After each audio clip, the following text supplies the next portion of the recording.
ಕಾಂಗ್ರೆಸ್ ಮುಖಂಡ ರಾಜೀವ್ ಗೌಡಗೆ ಸಂಕಷ್ಟ ಎದುರಾಗಿದ್ದು ನಗರಸಭೆ ಪೌರಾಯುಕ್ತಿಗೆ ಅಶ್ಲೀಲ ಪದಗಳಿಂದ ನಿಂದನೆ ಮಾಡಿರುವ ಹಿನ್ನೆಲೆ ಕಾಂಗ್ರೆಸ್ ಪಕ್ಷದಿಂದ ನೋಟಿಸ್ ನೀಡಲಾಗಿದೆ. ರಾಜೀವ್ ಗೌಡಗೆ ಕಾರಣ ಕೇಳಿ ಕೆಪಿಸಿಸಿ ಕಾರ್ಯಾಧ್ಯಕ್ಷ ಜಿಸಿ ಚಂದ್ರಶೇಖರ್ ನೋಟಿಸ್ ಜಾರಿ ಮಾಡಿದ್ದಾರೆ. ರಾಜೀವ್ ಗೌಡ ವರ್ತನೆ, ಆಡಿರುವ ಕೀಳು ಮಾತುಗಳು ಪಕ್ಷಕ್ಕೆ ಮುಜುಗರವನ್ನು ತಂದಿಟ್ಟಿದೆ. ಪಕ್ಷದ ಶಿಸ್ತು ಉಲ್ಲಂಘನೆ ಮಾಡಲಾಗಿದೆ. ಹೀಗಾಗಿ ನೋಟಿಸ್ ಕೊಟ್ಟು 1 ವಾರದಲ್ಲಿ ಉತ್ತರ ಕೊಡುವಂತೆ ಗಡುವು ನೀಡಲಾಗಿದೆ. ಮಹಿಳಾ ಅಧಿಕಾರಿಗೆ ನಿಂದನೆ, ಧಮಕಿ ಪ್ರಕರಣಕ್ಕೆ ಸಂಬಂಧಪಟ್ಟಂತೆ ಎಫ್ಐಆರ್ ಹಾಕಿ 17 ಗಂಟೆ ಆದರೂ ಕೂಡ ಇನ್ನೂ ಶಿಡ್ಲಘಟ್ಟ ಕಾಂಗ್ರೆಸ್ ಲೀಡರ್ ಚಪ್ಪಲಿ ರಾಜೀವನ ಬಂಧನವಾಗಿಲ್ಲ. ಅಜ್ಞಾತ ಸ್ಥಳದಲ್ಲಿ ಇದ್ಕೊಂಡು ವಿಡಿಯೋ ಮಾಡ್ತಾನೆ. ಆದರೆ ಪೊಲೀಸರು ಯಾಕೆ ಬಂಧನ ಮಾಡದೆ ಮೀನಾಮೇಷ ಎಣಿಸ್ತಿದ್ದಾರೆ ಅಂತ ಆಕ್ರೋಶ ಕೇಳಿ ಬಂದಿದೆ. ಇನ್ನು ರಾಜೀವ್ ಗೌಡ ವಿರುದ್ಧ ದಾಖಲಾಗಿರುವಂತಹ ಎಫ್ಐಆರ್ ಪ್ರತಿ ನ್ಯೂಸ್ 18ಗೆ ಲಭ್ಯವಾಗಿದೆ. ಪ್ರಕರಣ ಕುರಿತು ಅಮೃತ ಗೌಡ ಇಂಚಿಂಚು ಮಾಹಿತಿಯನ್ನು ಬಿಚ್ಚಿಟ್ಟಿದ್ದು A1 ಆಗಿ ರಾಜೀವ್ ಗೌಡ ವಿರುದ್ಧ ಕೇಸ್ ದಾಖಲು ಮಾಡಲಾಗಿದೆ. ಇನ್ನು ಮಹಿಳಾ ಅಧಿಕಾರಿಗೆ ನಿಂದನೆ, ಧಮಕಿ ಪ್ರಕರಣಕ್ಕೆ ಸಂಬಂಧಪಟ್ಟಂತೆ ಒಂದೊಂದೇ ವಿಷಯಗಳು ಬೆಳಕಿಗೆ ಬರ್ತಾ ಇದೆ. ಬ್ಯಾನರ್ ವಿಷಯಕ್ಕೆ ಪೌರಾಯುಕ್ತೆಗೆ ಬಾಯಿಗೆ ಬಂದ ಹಾಗೆ ಬೈದಿದ್ರು. ಇದೀಗ ಕಳೆದ ಕಾಂಗ್ರೆಸ್ ಸಭೆಯಲ್ಲಿ ಉಸ್ತುವಾರಿಗಳಿಗೆ ವಾರ್ನ್ ಮಾಡಿದಂತಹ ವಿಡಿಯೋ ಕೂಡ ವೈರಲ್ ಆಗಿದೆ. ಎಲ್ಲೋ ಇದ್ಕೊಂಡು ಮಾತನಾಡೋದಲ್ಲ, ಇಲ್ಲಿಗೆ ಬಂದು ಸಭೆ ಮಾಡಬೇಕು ಅಂತ ಕಾಂಗ್ರೆಸ್ ಸಚಿವರ ವಿರುದ್ಧವೇ ಪ್ರಚೋದನೆ ಹೇಳಿಕೆಯನ್ನ ಕೊಟ್ಟಿದ್ದ ರಾಜೀವ್ ಗೌಡ ವಿಡಿಯೋ ನ್ಯೂಸ್ 18ಗೆ ಲಭ್ಯವಾಗಿದೆ. ಜಿಲ್ಲಾ ಉಸ್ತುವಾರಿ ಮಂತ್ರಿ ಇರ್ತಾರೆ, ಎಲ್ಲೋ ಕೂತ್ಕೊಂಡು ಹೇಳ್ತಾರೆ ಹೇಗಿದೆ ಕ್ಯಾಂಡಿಡೇಟ್ ಅಂತ. ಇದು ಬರಬೇಕು, ಇಲ್ಲ ಇವತ್ತು ಮೀಟಿಂಗ್ ಮಾಡಬೇಕು, ಯಾರಾಗಿರಲಿ ಕ್ಯಾಂಡಿಡೇಟ್ ಹೇಳ್ಬೇಕು. ಈಗ ಶಶಿಧರ್ ಮುಂದೆ ಇರ್ಬೋದು, ಎಲ್ಲೋ ಕೂತ್ಕೋತಾರೆ ನಾನ್ ಕ್ಯಾಂಡಿಡೇಟ್ ಅಂತಾರೆ. ಬೇಡ, ಈಗ ಹೇಳಿದ್ವಿ ಎಲ್ಲ ಒಂದ್ ಕಡೆ ಸೇರ್ಕೊಂಡು ಈ ರೀತಿ ಕೂತ್ಕೊಂಡು ಯಾರೋ ತೀರ್ಮಾನ ಮಾಡಿದ್ರೆ ಈಗ ಗೊಂದಲಗಳು ಯಾವ್ದು ಇರೋದಿಲ್ಲ. ರಾಜೀವ್ ಗೌಡ ಸೌಮ್ಯ ಸ್ವಭಾವದವರು, ಈ ರೀತಿ ಎಮೋಷನ್ ಆಗಬಾರ್ದು ಅಂತ ಸಚಿವ KH ಮುನಿಯಪ್ಪ ಹೇಳಿದ್ದಾರೆ. ಈ ಕುರಿತು ಮಾತಾಡಿರೋ ಅವರು, ರಾಜಕೀಯದಲ್ಲಿರುವಾಗ ಶಾಂತವಾಗಿರಬೇಕು, ಅಧಿಕಾರಿಗೆ ಹೀಗೆ ಮಾತಾಡೋದು ಸರಿಯಲ್ಲ, ಅವರು ಸಿಕ್ಕರೆ ನಾನು ಬುದ್ಧಿ ಹೇಳ್ತೀನಿ ಅಂತ ಹೇಳಿದ್ದಾರೆ. ಸೌಮ್ಯ ಸ್ವಭಾವದವರು ನನ್ನ ಜೊತೆಯಲ್ಲಿ ಸುಮಾರು 10 ವರ್ಷ ಹತ್ತತ್ರ ಇದ್ದಾರೆ. ಇದು ಎಮೋಷನ್ ಆಗಬಾರ್ದಾಗಿ ಒಬ್ಬ ರಾಜಕೀಯ ವ್ಯಕ್ತಿ ಶಾಂತಿಯಿಂದ ಇರಬೇಕು. ಮತ್ತು ಅಧಿಕಾರಿಗಳನ್ನು ಆ ರೀತಿ ಮಾತಾಡಿದ್ದು ಸರಿ ಇಲ್ಲ ಅಂತ ನಾನು ಕೂಡ ಹೇಳ್ತೀನಿ. ಯಾಕಂದರೆ ಅದರಲ್ಲಿ ರಾಜಕೀಯದಲ್ಲಿ ಭಾಳ ಸಮಾಧಾನ ಇರಬೇಕು. ಏನೇ ವ್ಯತ್ಯಾಸಗಳಿದ್ರು ಕೂಡ ಕುರಿತು ಕೂಲಂಕುಷ ಏನು ಅವ್ರ ವಾದ ದಳದವ್ರದ್ದು ಹಿಂದೆ ಫಂಕ್ಷನ್ ಆದಾಗ ಎಲ್ಲ ಬ್ಯಾನರ್ಸು ಪೋಸ್ಟರ್ಸು ಹಾಕಿದ್ದು ಅದನ್ನು ಮುನ್ಸಿಪಾಲ್ಟಿಯವರು ತೆಗಿಲಿಲ್ಲ, ನಮ್ಮದಾಗಿದ್ದರೆ ತೆಗೆದುಬಿಟ್ರು ಅನ್ನೋದು ವಾದ. ಆ ವಾದ ಇದ್ರೂ ಕೂಡ ನೇರವಾಗಿ ಮಾತಾಡೋದು ಪರಿಹಾರ ಕಂಡುಹಿಡಬೇಕಿದ್ರೆ ಈ ರೀತಿ ಅವಹೇಳನವಾದಂಥ ಮಾತುಗಳನ್ನು ಯಾರಿಗೂ ಮಾತಾಡಬಾರ್ದು. ಅದು ಅನಾಗರಿಕತೆ ಆಗುತ್ತೆ. ಸುಸಂಸ್ಕೃತರಾದವರು ಈ ಭಾಷೆಯನ್ನು ಬಳಸಬಾರ್ದು. ಅವರಿಗೆ ನಾನು ಸಿಕ್ಕಲಿಲ್ಲ, ಬುದ್ಧಿ ಹೇಳ್ತೀನಿ, ಅದು ಯಾವತ್ತೂ ಆಗಬಾರ್ದು. ಈಗಾಗಲೇ ಕ್ಷಮೆ ಕೇಳಿದ್ದಾರೆ. ಇದನ್ನು ಯಾವತ್ತೂ ಯಾವ ಕಾಲದಲ್ಲಿ ಮಾತಾಡಬಾರ್ದು. ಒಬ್ಬ ಜನಪ್ರತಿನಿಧಿ. ರಾಜೀವ್ ಗೌಡ ವಿರುದ್ಧ ಕಾಂಗ್ರೆಸ್ ಮುಖಂಡರಿಂದಲೇ ಆಕ್ರೋಶ ವ್ಯಕ್ತವಾಗಿದ್ದು, ಮಾಜಿ ಸಚಿವ ವಿ ಮುನಿಯಪ್ಪ ಮನೆಯ ಬಳಿ ತುರ್ತು ಸಭೆ ನಡೆಸಲಾಗಿದೆ. ಸಭೆ ಬಳಿಕ ಮಾತನಾಡಿದ ಪುಟ್ಟು ಅಂಚಿನಪ್ಪ, ಇಂತಹ ನಾಯಕನಿಗೆ ಬೆಂಬಲ ಕೊಟ್ಟಿದ್ದು ತಪ್ಪಾಯಿತು, ಕೂಡಲೇ ಪಕ್ಷದಿಂದ ಅಮಾನತು ಮಾಡಬೇಕು ಅಂತ ಹೈಕಮಾಂಡ್ ಗಮನಕ್ಕೆ ತರಲಾಗುವುದು ಅಂತ ಹೇಳಿದ್ದಾರೆ. ಗೌಡರ ವರ್ತನೆ ಈ ರೀತಿ ಇರೋಂಥದ್ದು ನಾವು ಹೆಚ್ಚಾಗಿ ಏನು ಬೆರ್ತಿರಲಿಲ್ಲ. ಏನಾದರೂ ಸಭೆ ಕಾರ್ಯಕ್ರಮಗಳಿದ್ದಾಗ ಮಾತ್ರ ನಾವು ಬೆರಿತಾ ಇದ್ದಂಥದ್ದು. ಹಾಗಾಗಿ ನಾವೇನು ಅಷ್ಟಾಗಿ ಕಂಡಿರಲಿಲ್ಲ. ಆದರೆ ಈ ಆಡಿಯೋನ ನೋಡಿದಾಗ ನಮಗೆ ಎಲ್ಲೋ ಒಂದು ಕಡೆ ಒಂದು ರೀತಿ ಒಂದು ಮುಜುಗರ, ಭಯದ ವಾತಾವರಣ, ಈ ರೀತಿಯಾದಂಥ ಗುಣಗಳಿದೆಯಲ್ಲ ಅಂತೇಳಿ ಒಂದಷ್ಟು ಬೇಸರ ತಂದಿದೆ. ರಾಜೀವ್ ಗೌಡರ ವರ್ತನೆ. ರಾಜೀವ್ ಗೌಡ ಅಧಿಕಾರಿಗೆ ಧಮಕಿ ಹಾಕಿದ ಪ್ರಕರಣದ ಬಗ್ಗೆ ಮಾತನಾಡಿದ ಸಚಿವ ಪ್ರಿಯಾಂಕ್ ಖರ್ಗೆ, ರಾಜೀವ್ ಗೌಡ ಇರಬಹುದು, ಯಾರೇ ಇರಬಹುದು, ಯಾರೇ ಆಗಲಿ ಕಾನೂನಿಗಿಂತ ದೊಡ್ಡವರಲ್ಲ, ಅವರು ಮಾತನಾಡಿರೋದು ಸರಿಯಲ್ಲ ಅಂತ ಹೇಳಿದರು. ಮಾತನಾಡಿರೋದು ಸರಿಯಲ್ಲ, ಅದನ್ನು ಸಮರ್ಥನೆ ಮಾಡ್ಕೊಳ್ಳೋದು ಕೂಡ ತಪ್ಪಾಗುತ್ತೆ. ಯಾರಿಗೂ ಕೂಡ ಕಾನೂನಿನಲ್ಲಿರ್ಬೋದು, ಸಂವಿಧಾನದಲ್ಲಿರ್ಬೋದು, ಬೇರೆಯವರನ್ನು ನಿಂದಿಸೋದಾಗಲಿ, ಅವಾಚ್ಯ ಶಬ್ದದಲ್ಲಿ ಮಾತಾಡೋದಾಗಲಿ ಅವ್ರಿಗೆ ಯಾರಿಗೂ ಹಕ್ಕಿಲ್ಲ. ಈಗಾಗಲೇ ಪಾರ್ಟಿ ಪ್ರೆಸಿಡೆಂಟ್ ಅವರು ಹೇಳಿದ್ದಾರೆ, ಅದಕ್ಕೆ ಕ್ರಮ ತಗೋತಾರೆ. BJP ಅವರಿಂದ ಸಂಸ್ಕೃತಿ ಕಲಿಬೇಕೇನ್ರಿ ನಾವು? ಇದೇ ನಿಮ್ಮ ಮುನಿರತ್ನ ಅವ್ರು ಏನೇನು ಮಾಡಿದ್ದಾರೆ ಗೊತ್ತಿದ್ದಾರೆ. CT ರವಿ ಅವರು ನಿಮ್ಮ ಕೌನ್ಸಿಲ್ನಲ್ಲಿ ಏನು ಹೇಳಿದ್ದಾರೆ ಗೊತ್ತಿದ್ದಾರೆ. ನಿಮ್ಮ ವಿರೋಧ ಪಕ್ಷದ ಮೇಲ್ಮನೆ ನಾಯಕರು ಬಂದು ಚಿತ್ತಾಪುರ್ನಲ್ಲಿ ನನಗೆ ನಾಯಿ ಅಂತ ಹೋಗಿದ್ದಾರೆ. ಇವ್ರ ಹತ್ರ ಸಂಸ್ಕೃತಿ ಕಲಿಬೇಕಾ? ನನಗೆ ಇವ್ರ ಹತ್ರ ಕಲಿಬೇಕಾ? ಸುಮ್ಮನೆ ಇವರು ಧರ್ಮದ ಹೆಸರಲ್ಲಿ, ಗ್ರಂಥಗಳ ಹೆಸರಲ್ಲೇ ಇವ್ರು ರಾಜಕೀಯ ಮಾಡೋದು ಹೊರತು ಇವರಲ್ಲಿ ಒಂದು ನಯಾ ಪೈಸಾ ಸಂಸ್ಕೃತಿ ಇಲ್ಲ. ಇವ್ರು ಬಂದು ಕಾಂಗ್ರೆಸ್ ಮುಖಂಡ ರಾಜೀವ್ ಗೌಡನಿಂದ ಆಯುಕ್ತೆಗೆ ಬೆದರಿಕೆ ಪ್ರಕರಣದ ಬಗ್ಗೆ ಕೇಂದ್ರ ಸಚಿವ ಕುಮಾರಸ್ವಾಮಿ ಮಾತನಾಡಿದ್ದಾರೆ. ಈ ಸರ್ಕಾರ ಬಂದ ನಂತರ ನಿರಂತರವಾಗಿ ಅಧಿಕಾರಿಗಳ ಮೇಲೆ ದೌರ್ಜನ್ಯ ಮಾಡೋದು ಜಾಸ್ತಿಯಾಗಿದೆ. ಅಧಿಕಾರಿಗಳ ಮೇಲೆ ಒತ್ತಡ ಹಾಕಿ ಕಾನೂನುಬಾಹಿರ ತೀರ್ಮಾನ ಮಾಡಿಸಿದ್ದಾರೆ ಅಂತ ಕುಮಾರಸ್ವಾಮಿ ಹೇಳಿದರು. ಇವತ್ತು ಈ ಸರ್ಕಾರ ಬಂದ ನಂತರ ಅಧಿಕಾರಿಗಳ ಮೇಲೆ ದೌರ್ಜನ್ಯ ಮಾಡ್ತಕ್ಕಂಥದ್ದು ಭಾಳ ಜಾಸ್ತಿ ಆಗಿದೆ. ಸಾಮಾನ್ಯ ಕಾರ್ಯಕರ್ತರಿಂದ ಹಿಡಿದು ಅಧಿಕಾರದಲ್ಲಿರ್ತಕ್ಕಂಥ ಮೇಲಿನ ಮಟ್ಟದವರು ಸಹ ಅವ್ರ ಮೇಲೆ ಹಲವಾರು ರೀತಿ ಒತ್ತಡಗಳನ್ನು ಹಾಕಿ ಕಾನೂನು ಬಾಹಿರವಾದಂಥ ತೀರ್ಮಾನಗಳನ್ನು ಮಾಡಿಸ್ತಕ್ಕಂಥದ್ದೇ ನಡೀತಾ ಇದೆ. ಇದು ಸರ್ಕಾರ ಸರಿ ಇಲ್ಲದೆ ಇದ್ದರೆ ಇವೆಲ್ಲ ನಡೆಯೋದು. ಮೇಟಿ ಸರಿಯಾಗಿದ್ದರೆ ಇದು ಯಾವುದೂ ಆಗೋದಿಲ್ಲ ಅನ್ನೋದು ನನ್ನ ಅಭಿಪ್ರಾಯ. CS ಕಾಲ್ ಮಾಡಿದ್ರಿ ನೀವು, ಇನ್ನೂ ಕೂಡ CS ಇಲ್ಲ, ಅವ್ರು ಏನು ಅದರ ಬಗ್ಗೆ ರಿಯಾಕ್ಷನ್ನೇ ಇಲ್ಲ ಅವರು ಇವತ್ತು. ಇನ್ನು ಇದೇ ವಿಚಾರವಾಗಿ ಬಿಜೆಪಿ ರಾಜ್ಯ ಮಹಿಳಾ ಮೋರ್ಚಾದ ಅಧ್ಯಕ್ಷೆ ಮಂಜುಳಾ ಕೂಡ ಪ್ರತಿಕ್ರಿಯೆ ನೀಡಿದ್ದಾರೆ. ರಾಜೀವ್ ಗೌಡ ಬಂಧನ ಆಗಬೇಕು ಅಂತ ಆಗ್ರಹಿಸಿದ್ದಾರೆ. ಶಬ್ದಗಳಿಂದ ನಿಲ್ಲಿಸಿರುವಂಥ ಕಾಂಗ್ರೆಸ್ಸಿನ ಸೋತ ಅಭ್ಯರ್ಥಿ ರಾಜೀವ್ ಗೌಡ ಏನಿದ್ದಾರೆ, ಅವರ ಒಂದು ಅವ್ಯಾಚ್ಯ ಶಬ್ದಗಳು ನಮಗೆ ಮಾಧ್ಯಮದ ಮೂಲಕ ತಿಳಿದ ಕೂಡಲೇ ಶಿಡ್ಲಘಟ್ಟದ ಭಾಜಪ ಕಾರ್ಯಕರ್ತರು ದೂರನ್ನು ಕೂಡ ಫೈಲ್ ಮಾಡಿ ಇವತ್ತು FIR ಆಗಿದೆ. ಆ FIR ಆಗಿರುವಂಥ ರಾಜೀವ್ ಗೌಡ್ರಿಗೆ ಕೂಡಲೇ ಬಂಧನ ಮಾಡಬೇಕು ಅಲ್ಲಿಯ SP ಅವರು ಮತ್ತು ಗೃಹ ಮಂತ್ರಿಗಳು ಪರಮೇಶ್ವರ್ ಅವರು ಅನ್ನುವಂಥ ಒತ್ತಾಯವನ್ನು ನಾನು ಈ ಸಂದರ್ಭದಲ್ಲಿ ಹೇಳ್ತಾ ಇದ್ದೇನೆ. ರಾಜೀವ್ ಗೌಡ ಬೆಂಬಲಿಗರಿಂದ ಪುಂಡಾಟಿಕೆ ಮಾಡಲಾಗಿದ್ದು, ಕಲ್ಟ್ ಚಿತ್ರ ಪ್ರಮೋಷನ್ ವೇಳೆ ಕ್ರೀಡಾಂಗಣಕ್ಕೆ ಹಾನಿ ಮಾಡಲಾಗಿದೆ. ಜನವರಿ 13ರಂದು ಕಲ್ಟ್ ಚಿತ್ರವನ್ನು ಆಯೋಜನೆ ಮಾಡಲಾಗಿತ್ತು. ಆದರೆ ರಾಜೀವ್ ಗೌಡ ಬೆಂಬಲಿಗರು ಚರಂಡಿಗೆ ಅಳವಡಿಸಿದ್ದ ಸ್ಲ್ಯಾಬ್ಗಳನ್ನು ಹಾನಿ ಮಾಡಿದ್ದಾರೆ ಅಂತ ಆರೋಪಿಸಲಾಗಿದೆ. ರಾಜೀವ್ ಗೌಡ ವಿರುದ್ಧ ರಾಜ್ಯ ಮಾನವ ಹಕ್ಕುಗಳ ಮತ್ತು ಮಾಧ್ಯಮ ಸಂಘಟನೆಯಿಂದ ಪೊಲೀಸರಿಗೆ ಮನವಿ ಪತ್ರ ಸಲ್ಲಿಸಲಾಗಿದೆ. ರಾಜೀವ್ ಗೌಡ ಬಂಧನಕ್ಕೆ ಆಗ್ರಹಿಸಿ ಪ್ರತಿಭಟನೆಗೆ ಪ್ಲಾನ್ ಮಾಡಲಾಗಿತ್ತು. ಆದರೆ ಪೊಲೀಸರು ಅನುಮತಿ ಕೊಡದ ಹಿನ್ನೆಲೆ ಪೊಲೀಸರಿಗೆ ಅನುಮತಿ ಪತ್ರ ಕೊಟ್ಟು ರಾಜೀವ್ ಗೌಡವನ್ನು ಬಂಧಿಸಿ ಗಡೀಪಾರು ಮಾಡಿ ಅಂತ ಆಗ್ರಹಿಸಲಾಗಿದೆ. ರಾಜಕೀಯ ಸುದ್ದಿಗಳನ್ನು ನೋಡೋಣ. ನಾಳೆ ಡಿಸಿಎಂ ಡಿಕೆ ಶಿವಕುಮಾರ್ ದೆಹಲಿಗೆ ಪ್ರಯಾಣ ಬೆಳೆಸಲಿದ್ದಾರೆ. ಪಂಚರಾಜ್ಯ ಚುನಾವಣಾ ಸಿದ್ಧತಾ ಸಭೆಯ ಹಿನ್ನೆಲೆ ದೆಹಲಿಗೆ ತೆರಳಲಿದ್ದಾರೆ. ದೆಹಲಿಯಲ್ಲಿ ನಾಳೆ ನಡೆಯುವಂತಹ ಕಾಂಗ್ರೆಸ್ ಚುನಾವಣಾ ವೀಕ್ಷಕರ ಸಭೆಯಲ್ಲಿ ಭಾಗಿಯಾಗಲಿದ್ದಾರೆ.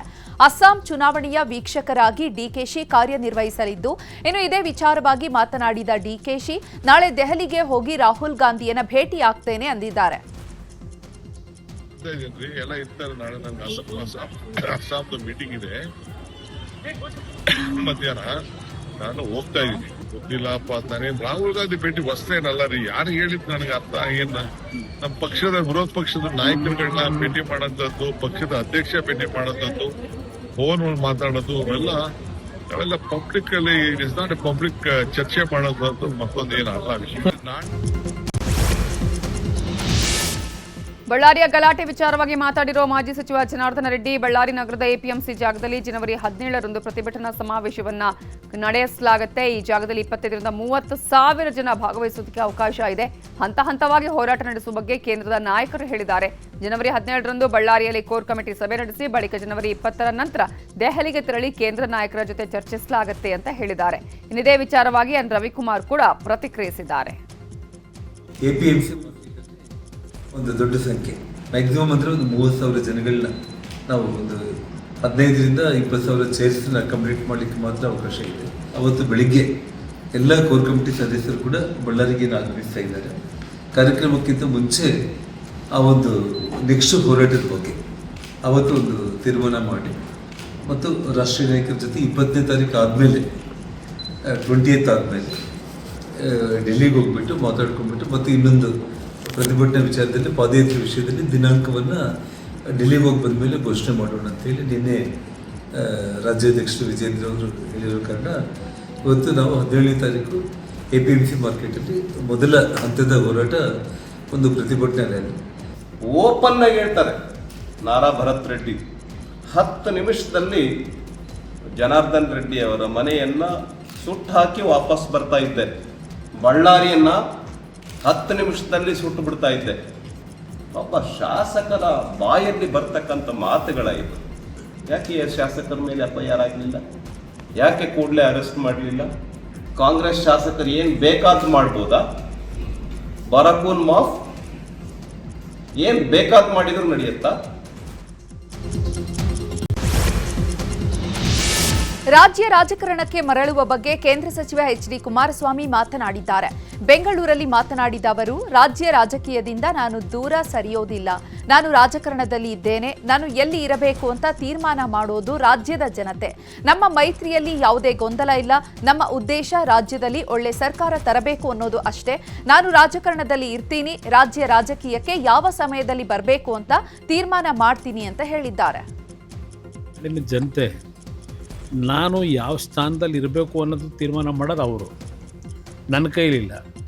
ಆದರೆ ರಾಜ್ಯದ ರಾಜಕಾರಣದಿಂದ ನಾನು ದೂರ ಸರಿತೀನಿ ಅಂತಕ್ಕಂಥದ್ದು ಯಾರಾದರೂ ತಿಳ್ಕೊಂಡಿದ್ರೆ ದೂರ ಸರಿಯತಕ್ಕಂಥ ಪ್ರಶ್ನೆ ಇಲ್ಲ.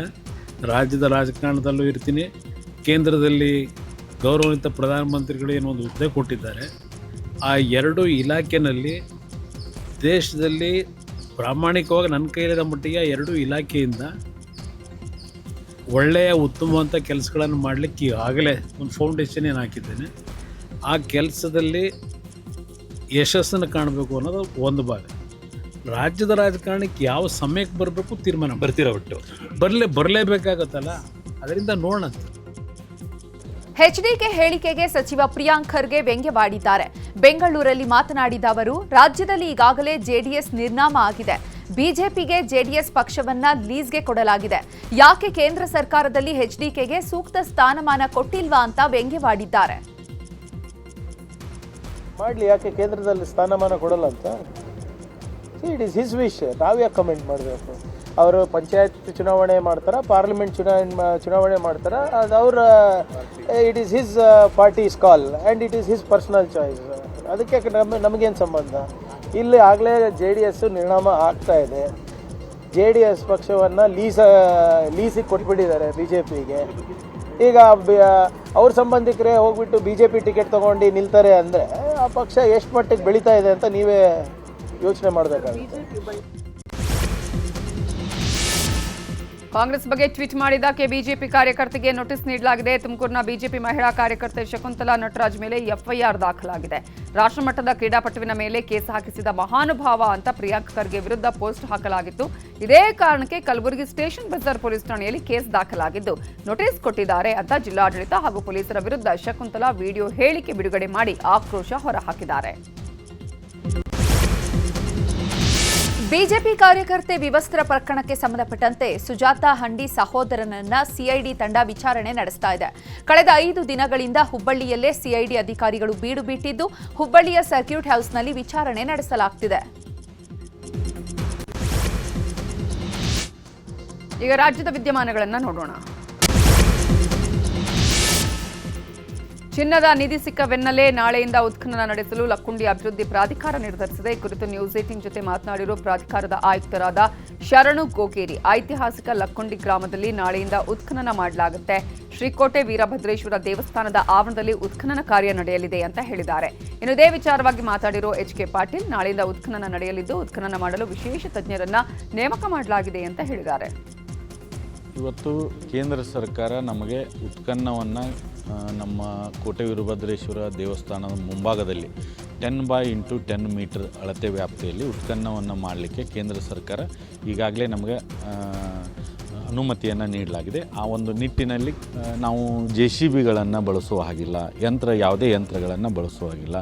ಬಹಳಷ್ಟು ಹಿರಿಯರು ಇಲ್ಲಿ ಏನೋ ಇದೆ ಅನ್ನುವಂಥದ್ದನ್ನು ಗ್ರಾಮದ ಸ್ಥಳೀಯರು ಸಹಿತವಾಗಿ ಹೇಳಿದ್ದಾರೆ. ಚಾಲನೆ ಮಾಡಿ ಈ ಬಿಸಿಲು ಬರಬೇಕು, ಮಳೆ ಗಿಳೆ ಎಲ್ಲ ಪೂರ್ಣ ನಿಲ್ಲಬೇಕು ಅಂಥೇಳಿ ತಂತ್ರಜ್ಞರು ಸಹಿತ ತಜ್ಞರು ನಿರೀಕ್ಷೆ ಮಾಡಿದರು ಹಾಗೂ ಆ ರೀತಿ ಮಾರ್ಗದರ್ಶನ ಮಾಡಿದರು. ಆದ್ದರಿಂದ ನಾಳೆಯಿಂದ ಪೂರ್ಣ ಪ್ರಮಾಣದ ಎಕ್ಸ್ಕವೇಷನ್ ಉತ್ಖನನ ಲಕ್ಕುಂಡಿಯಲ್ಲಿ ಪ್ರಾರಂಭ ಆಗ್ತಾ ಇದೆ. ಚಿನ್ನದ ನಿಧಿ ಸಿಕ್ಕ ಬೆನ್ನಲ್ಲೇ ಲಕ್ಕುಂಡಿಯಲ್ಲಿ ನಿಧಿಗಳ್ಳರ ಹಾವಳಿ ಆತಂಕ ಶುರುವಾಗಿದೆ. ಈ ಬಗ್ಗೆ ನ್ಯೂಸ್ 18 ವರದಿ ಬಿತ್ತರ ಮಾಡಿತ್ತು. ಸದ್ಯ ವರದಿಯ ಬೆನ್ನಲ್ಲೇ ಪುರಾತನ ಕಾಲದ ದೇವಸ್ಥಾನಗಳಲ್ಲಿ CCTV ಅಳವಡಿಕೆ ಮಾಡಲಾಗಿದೆ. ಸ್ಥಳಕ್ಕೆ ಆಗಮಿಸಿದ ಲಕ್ಕುಂಡಿ ಪ್ರಾಧಿಕಾರದ ಆಯುಕ್ತ ಶರಣು ಗೋಗೇರಿ, ಐತಿಹಾಸಿಕ ದೇವಸ್ಥಾನಗಳಿಗೆ CCTV ಅಳವಡಿಸಿದ್ದೇವೆ, ದೇಗುಲಗಳಿಗೆ ಹೆಚ್ಚಿನ ಭದ್ರತೆ ಒದಗಿಸುತ್ತೇವೆ ಎಂದಿದ್ದಾರೆ. ಇನ್ನು ಲಕ್ಕುಂಡಿ ಗ್ರಾಮ ಸ್ಥಳಾಂತರದ ಬಗ್ಗೆ ಸರ್ಕಾರ ಚಿಂತನೆ ನಡೆಸಲಾಗಿದೆ ಅಂತ ಗದಗದಲ್ಲಿ ಸಚಿವ ಎಚ್.ಕೆ. ಪಾಟೀಲ್ ಹೇಳಿದ್ದಾರೆ. ರಾಜ್ಯ ಸರ್ಕಾರ ರಕ್ಷಿತ ದೇವಾಲಯ ಬಾವಿಗಳನ್ನು ಘೋಷಣೆ ಮಾಡಿದ್ದೇವೆ ಅಂದಿದ್ದಾರೆ. ಪ್ರಭುಲಿಂಗ ದೇವರಿಗೆ 14 ಲಕ್ಷ ರೂಪಾಯಿ ಮೌಲ್ಯದ ಬೆಳ್ಳಿ ಬಾಗಿಲು ಮಾಡಿಸಿದ ಅಜ್ಜಿಯನ್ನೇ ಮರ್ಡರ್ ಮಾಡಲಾಗಿದೆ. ಬಾಗಲಕೋಟೆಯ ರಬಕವಿ ಬನಹಟ್ಟಿ ತಾಲೂಕಿನ ಜಗದಾಳದಲ್ಲಿ ಈ ಘಟನೆ ನಡೆದಿದೆ. ಆಸ್ತಿಗಾಗಿ ಅಜ್ಜಿಯ ಅಣ್ಣನ ಮಕ್ಕಳೇ ಈ ಕೊಲೆಯನ್ನ ಮಾಡಿ ಕಾಲುವೆಗೆ ಎಸೆದು ಬಳಿಕ ಬದುಕಿಸುವ ನಾಟಕ ಆಡಿದ್ರು. ಆದರೆ ಅಜ್ಜಿ ನಿಧನವಾದ ಹಿನ್ನೆಲೆ ತರಾತುರಿಯಲ್ಲಿ ಅಂತ್ಯ ಸಂಸ್ಕಾರ ಮಾಡೋದಕ್ಕೆ ಅಳಿಯಂದಿರು ಮುಂದಾಗಿದ್ರು. ಇದರಿಂದ ಅನುಮಾನಗೊಂಡ ಗ್ರಾಮಸ್ಥರು ಪೊಲೀಸರಿಗೆ ಮಾಹಿತಿ ಕೊಟ್ಟು ಸ್ಥಳಕ್ಕೆ ಬಂದಾಗ ಸಂಬಂಧಿಕರೇ ಕೊಲೆ ಮಾಡಿರುವುದು ಬಯಲಾಗಿದೆ. 11 ಎಕರೆ ಆಸ್ತಿಗಾಗಿ ಅಜ್ಜಿಯ ಅಣ್ಣನ ಮಕ್ಕಳು ಹಾಗೂ ಅಜ್ಜಿ ಮಧ್ಯೆ ಆಸ್ತಿಯ ವಿವಾದವಾಗಿತ್ತು. ಹೀಗಾಗಿ ಅಣ್ಣನ ಮಕ್ಕಳೇ ಅಜ್ಜಿಯನ್ನೇ ಕೊಲೆಗೈದಿದ್ದಾರೆ. ಬಿಗ್ ಬಾಸ್ ಫೈನಲ್ ಹಿನ್ನೆಲೆ ಗಿಲ್ಲಿ ಪರ ಪ್ರಚಾರದ ಭರಾಟೆ ಜೋರಾಗಿದೆ. ಗಿಲ್ಲಿಗೆ ವೋಟ್ ಮಾಡುವಂತೆ ಶಿವಮೊಗ್ಗ ಜಿಲ್ಲೆ ಭದ್ರಾವತಿಯ ಹುಡುಗರು ಕ್ಯಾಂಪೇನ್ ಮಾಡಿದ್ದಾರೆ. ಮಂಡ್ಯದ ಮೇನ್ ರೋಡ್ ಅಲ್ಲಿ ಕಾರ್ನಲ್ಲಿ ಮೈಕನ್ನ ಹಿಡ್ಕೊಂಡು ರಾಘವೇಂದ್ರ ತರಕಾರಿ ಹಾಗೂ ಸ್ನೇಹಿತರು ಗಿಲ್ಲಿಯನ್ನ ಗೆಲ್ಲಿಸುವಂತೆ ಮಂಡ್ಯದ ಜನರಲ್ಲಿ ಮನವಿ ಮಾಡಿದ್ದಾರೆ. ಈ ದೃಶ್ಯ ವೈರಲ್ ಆಗಿದ್ದು ಸಾಮಾಜಿಕ ಜಾಲತಾಣದಲ್ಲಿ ಸಿಕ್ಕಾಪಟ್ಟೆ ಸದ್ದು ಮಾಡ್ತಿದೆ. ವಿಜೇತರನ್ನಾಗಿ ಮಾಡಬೇಕಾಗಿ ನಮ್ಮ ನಿಮ್ಮೆಲ್ಲ ಸರಿನಡಿಯ ಒಂದು ಕಳಕಳಿಯ ಮನವಿ ಅಂತ ಹೇಳಿಬಿಟ್ಟು ಕೇಳ್ಕೊಂತ ಇದ್ದೇವೆ. ಅಣ್ಣ ತಮ್ಮಂದಿರೇ, ಅಕ್ಕ ತಂಗಿಯರೇ, ಹಿರಿಕರೇ ಹಾಗೂ ಬಾಲಕರೇ, ದಯವಿಟ್ಟು ಡೈಲಿ ನೀವು ನಿಮ್ಮ ಕೈನಲ್ಲಿ ಮೊಬೈಲ್ ಅನ್ನು ಬಳಸ್ತೀರಾ. ದಯವಿಟ್ಟು ಗಿಲ್ಲಿ ನಟರಿಗೆ 99 ಮತ, 999 ಮತ ಗಿಲ್ಲಿ ನಟ. ಇನ್ನು ಕಲಬುರಗಿಯಲ್ಲೂ ಕೂಡ ಗಿಲ್ಲಿಗೆ ವೋಟ್ ಹಾಕಿ ಅಂತ ಮಕ್ಕಳು ಪ್ರಚಾರ ಮಾಡಿದ್ದಾರೆ. ನಗರದ ವಿವಿಧೆಡೆ ಗಿಲ್ಲಿ ಭಾವಚಿತ್ರವನ್ನ ಹಿಡಿದು ಮಕ್ಕಳು ಪ್ರಚಾರ ಮಾಡಿದ್ದಾರೆ.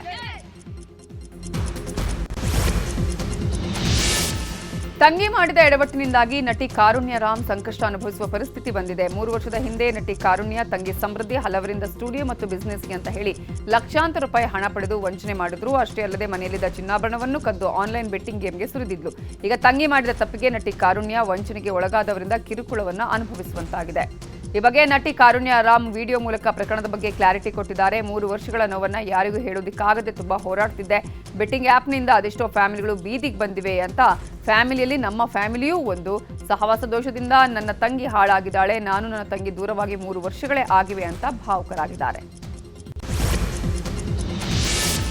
ಸಾಕಿದ್ದ ಬೀದಿ ನಾಯಿಗೆ ವಿಷಪ್ರಾಶನ ಮಾಡಿರುವಂತಹ ಘಟನೆ ಶಿಡ್ಲಘಟ್ಟ ತಾಲೂಕಿನ ಸಾದಲಿ ಪಂಚಾಯಿತಿಯ ಎಸ್ ಕುರುಬರಹಳ್ಳಿ ಗ್ರಾಮದಲ್ಲಿ ನಡೆದಿದೆ.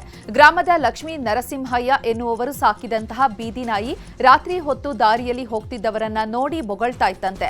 ಹಾಗಾಗಿ ಮಾಂಸದಲ್ಲಿ ವಿಷ ಬೆರೆಸಿ ಸಾಯಿಸಿರುವಂತಹ ಶಂಕೆ ವ್ಯಕ್ತವಾಗಿದೆ.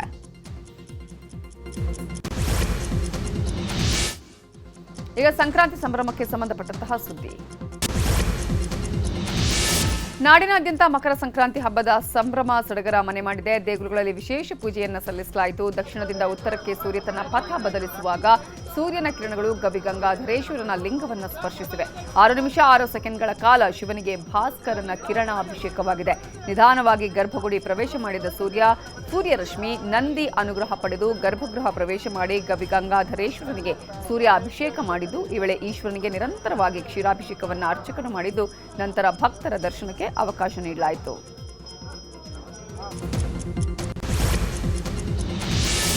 ನಾಡಿನಾದ್ಯಂತ ಸಂಕ್ರಾಂತಿ ಹಬ್ಬದ ಹಿನ್ನೆಲೆ ಬಿಜೆಪಿ ರಾಜ್ಯಾಧ್ಯಕ್ಷ ಬಿವೈ ವಿಜಯೇಂದ್ರ ಸಂಕ್ರಾಂತಿ ಹಬ್ಬ ಆಚರಣೆ ಮಾಡಿದ್ದಾರೆ.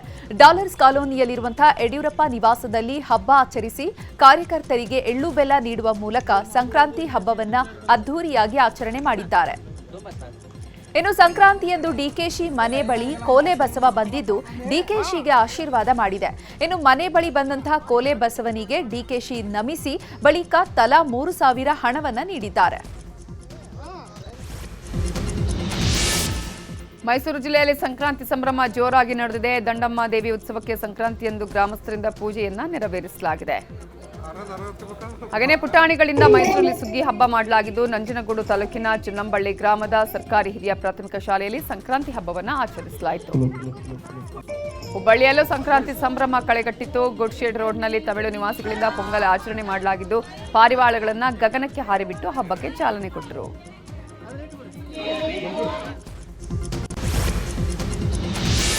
ಮಕರ ಸಂಕ್ರಾಂತಿ ಹಿನ್ನೆಲೆ ಕೊಪ್ಪಳದ ಹುಲಿಗೆಯ ಶ್ರೀ ಹುಲಿಗೆಮ್ಮ ದೇವಸ್ಥಾನಕ್ಕೆ ಭಕ್ತರು ಹರಿದು ಬಂದಿದ್ದಾರೆ. ತುಂಗಭದ್ರಾ ನದಿಯಲ್ಲಿ ಪುಣ್ಯ ಸ್ನಾನ ಮಾಡಿ ದೇವಿಯ ದರ್ಶನ ಪಡೆಯುತ್ತಿದ್ದಾರೆ. ಇನ್ನು ದೇಗುಲಕ್ಕೆ ಬರುವಂತಹ ಭಕ್ತರಿಗೆ ಎಳ್ಳು ಬೆಲ್ಲ ಹಂಚಿಕೆ ಮಾಡಲಾಗಿದೆ. ಮಕರ ಸಂಕ್ರಾಂತಿ ಪ್ರಯುಕ್ತ ಉಡುಪಿ ಶ್ರೀಕೃಷ್ಣ ಮಠದಲ್ಲಿ ಹಗಲು ಉತ್ಸವದ ಸಂಭ್ರಮ ಕಳೆಗಟ್ಟಿದೆ. ಬ್ರಹ್ಮರಥದಲ್ಲಿ ಉಡುಪಿ ಕೃಷ್ಣ ಮುಖ್ಯ ಪ್ರಾಣರ ಮೆರವಣಿಗೆಯನ್ನು ನಡೆಸಲಾಗಿದೆ. ಕೊಪ್ಪಳದ ಗವಿಮಠ ಜಾತ್ರೆಗೆ ಅಪಾರ ಭಕ್ತರು ಆಗಮಿಸಿದ್ದಾರೆ. ಇವತ್ತು ಮಕರ ಸಂಕ್ರಾಂತಿ ಹಿನ್ನೆಲೆ ಅಪಾರ ಸಂಖ್ಯೆಯಲ್ಲಿ ಭಕ್ತರು ಆಗಮಿಸಿದ್ದಾರೆ. ಸಾಲುಗಟ್ಟಿ ನಿಂತು ಶ್ರೀ ಗವಿಸಿದ್ದೇಶ್ವರ ದೇವರ ದರ್ಶನ ಪಡೆಯುತ್ತಿದ್ದಾರೆ. ನಟ ದರ್ಶನ್ ಫಾರ್ಮ್ ಹೌಸ್ನಲ್ಲಿ ಸಂಕ್ರಾಂತಿ ಸಂಭ್ರಮ ಮನೆ ಮಾಡಿದೆ. ದರ್ಶನ್ ಪತ್ನಿ ವಿಜಯಲಕ್ಷ್ಮಿ, ಅಳಿಯ ಚಂದನ್, ಮಗ ವಿನೀಶ್ ಸಂಕ್ರಾಂತಿಯನ್ನ ಆಚರಣೆ ಮಾಡಿದ್ದಾರೆ. ಪ್ರತಿ ವರ್ಷ ದರ್ಶನ್ ಫಾರ್ಮ್ ಹೌಸ್ನಲ್ಲಿ ಸಂಕ್ರಾಂತಿ ಆಚರಣೆ ಮಾಡ್ತಾ ಇದ್ರು. ಆದರೆ ಈಗ ದರ್ಶನ್ ಅನುಪಸ್ಥಿತಿಯಲ್ಲಿ ದರ್ಶನ್ ನೆಚ್ಚಿನ ಸಾಕು ಪ್ರಾಣಿಗಳ ಜೊತೆಗೆ ವಿಜಯಲಕ್ಷ್ಮಿ ಸೆಲೆಬ್ರೇಷನ್ ಮಾಡಿದ್ದಾರೆ.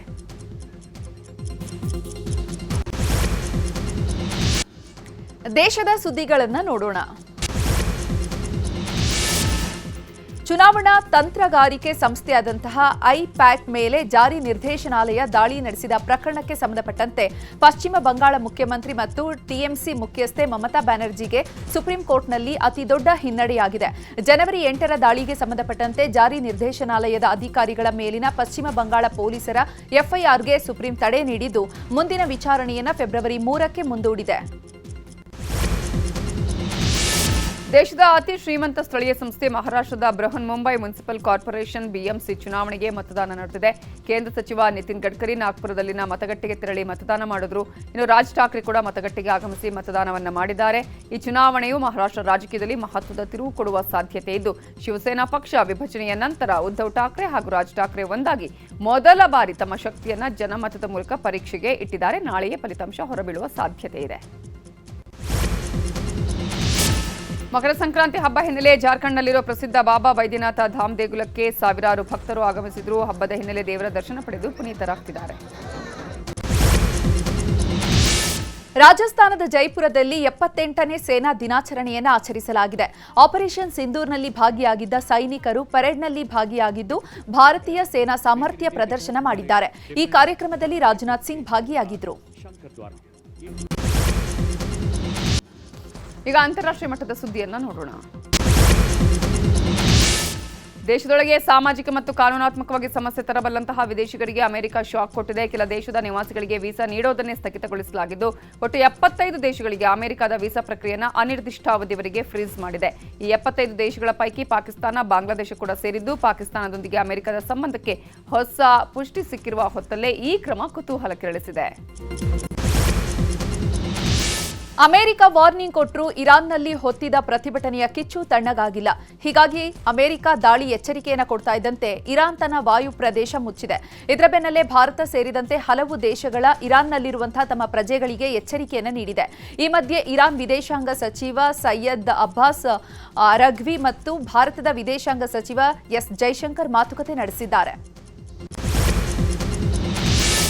ಅಂತಾರಾಷ್ಟ್ರೀಯ ಬಾಹ್ಯಾಕಾಶ ನಿಲ್ದಾಣದ ಇತಿಹಾಸದಲ್ಲಿ ಅಪರೂಪದ ಘಟನೆಯೊಂದು ನಡೆದಿದೆ. ಓರ್ವ ಗಗನಯಾತ್ರಿ ತೀವ್ರ ಅಸ್ವಸ್ಥರಾದ ಹಿನ್ನೆಲೆ ಕಾರ್ಯಾಚರಣೆ ಅರ್ಧಕ್ಕೆ ಕೈಬಿಟ್ಟಿದ್ದಾರೆ. ಫೆಬ್ರವರಿ ಅಂತ್ಯದವರೆಗೆ ಕಕ್ಷೆಯಲ್ಲಿ ಉಳಿಯಬೇಕಿದ್ದವರನ್ನ ನಾಸಾ ವಾಪಸ್ ಕರೆಸಿಕೊಂಡಿದೆ. ಅಮೆರಿಕ, ರಷ್ಯಾ ಹಾಗೆಯೇ ಜಪಾನ್ನ 4 ಗಗನಯಾತ್ರಿಗಳು ಸ್ಯಾನ್ ಡಿಯೋಗೋ ಸಮೀಪದ ಪೆಸಿಫಿಕ್ ಸಾಗರದಲ್ಲಿ ಸ್ಪೇಸ್ ಎಕ್ಸ್ ನೌಕೆಯ ಮೂಲಕ ಇಳಿಯಲಿದ್ದಾರೆ. ಥೈಲ್ಯಾಂಡ್ನಲ್ಲಿ ಚೀನಾ ಬೆಂಬಲಿತ ಹೈಸ್ಪೀಡ್ ರೈಲು ಮಾರ್ಗದಲ್ಲಿ ಇಂದು ಬುಧವಾರ ಕ್ರೇನ್ ರೈಲಿನ ಮೇಲೆ ಬಿದ್ದು ರೈಲು ಹಳಿ ತಪ್ಪಿ ಕನಿಷ್ಠ 22 ಮಂದಿ ಪ್ರಯಾಣಿಕರು ಮೃತಪಟ್ಟಂತಹ ಘಟನೆ ನಡೆದಿದೆ. ಇನ್ನು ಈ ಅವಘಡದಲ್ಲಿ 55 ಮಂದಿ ಗಾಯಗೊಂಡು ಆಸ್ಪತ್ರೆಗೆ ದಾಖಲಿಸಲಾಗಿದೆ.